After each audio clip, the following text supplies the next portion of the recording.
welcome to Chrome Computing. In this video, we will be looking at how you add numbers in Google Sheets. There's different ways to add numbers. As with most things, when you're using a spreadsheet, there's lots of different ways to get the same calculation. But obviously it depends on what you're doing, which calculation is best to use.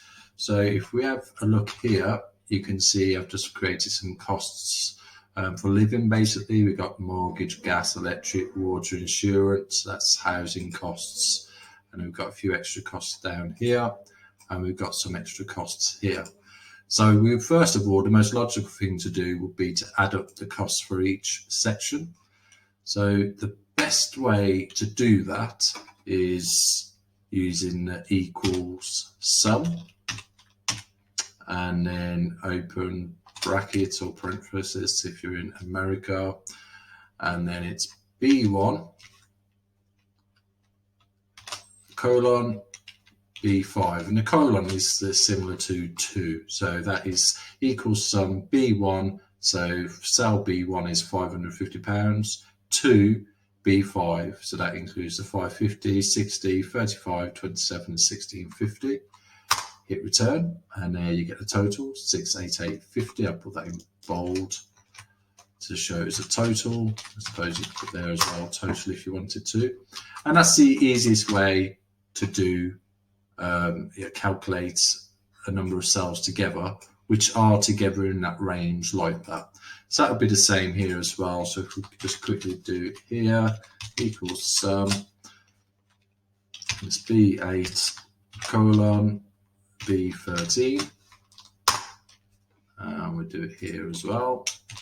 Total equals sum, and it's E1 to E5. Okay, and as you can see, that works perfectly fine doing it that way. Now, if you wanted to have a total of all of them sections together, so say if we're just going to put that here,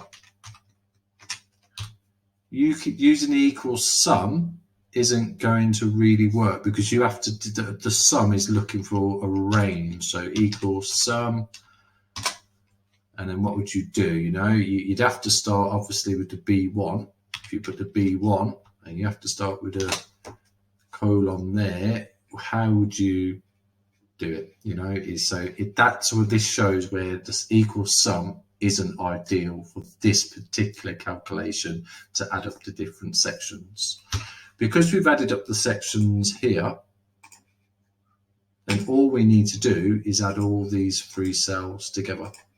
And the easiest way of doing that is equals, and then you can either use your mouse, click on there, and then press plus on your keyboard, click on B14, plus on your keyboard, B6, return.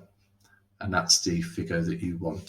So that will, you know, from that you can see that depending on where your calculation is and what you're adding and where it's located on the spreadsheet, which calculation you should use. So the equals B6, B14, E6 is perfectly fine for that there. For here, we use the equals sum. By all means, you could have done exactly the same here. You could have done the equals that, like that. You get exactly the same sum, and it's not a problem really, because there's only a few cells. But imagine if you had lots of cells to do. That's where the equals sum makes more sense to use. So equals sum. Then you can either type it in, or you can just drag with your mouse and close. So equals sum, open brackets, open parentheses, depending on where you are. B2, oh sorry, that's incorrect, B1, and then colon is like a 2 commands from B1 range to what range, and then B5, close, return, or just equals sum, open, and then just drag like that, and then close, and then return. Okay, so that's a pretty quick video to show you how to add numbers in Google Sheets. I hope it helped. Please subscribe to the channel.